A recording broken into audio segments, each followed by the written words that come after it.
গুরুত্বপূর্ণ ভূমিকা কিন্তু আছে এবং এই সমস্যার সমাধান করার জন্য এটা কার্যকরী উদ্যোগ কিন্তু আমাদের গ্রহণ করতে হবে।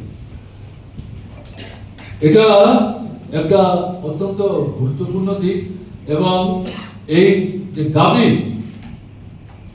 শূন্যপদ পূরণ করো, নতুন পদ সৃষ্টি করো, চুক্তিভিত্তিক চাকরি দেওয়া, নিয়মিত চাকরিতে নিয়োগ করা এবং রেগুলার যে পে স্কেল, এই পে স্কেল কাটছাট পড়ে যাবে না।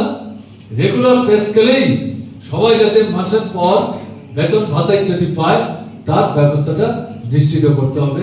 এই যে মূল দাবিগুলো এবং উপজাতি এবং তফসিলিদের জন্য চাকরিতে যে সংরক্ষণের ব্যবস্থা আছে এটাকে খুব ভালোভাবে কঠোরভাবে অনুসরণ করে নিয়ম সম্পাদন করতে হবে।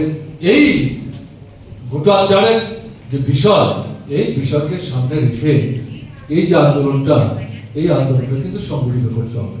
আপনারা করছেন না ধন্যবাদ, এই দাবিটা আপনারাই করছেন সবচেয়ে বেশি এবং আমরা যেটা চাইছি এই দাবি শুধুমাত্র বেকার যুবক যুবতীরা কেন করবে, শিক্ষক, কেরানি, কর্মচারী, অন্যান্য শ্রমজীবী অংশের মানুষ যারা শ্রমিকদের সংগঠন ইত্যাদি করেন, মা বোনদের সংগঠন, ছাত্রদের সংগঠন, এই সমস্ত সংগঠনগুলি সেখানে ঐক্যবদ্ধভাবে এই আন্দোলনটা খুব জুড়ে সুরে সংগঠিত করা দরকার।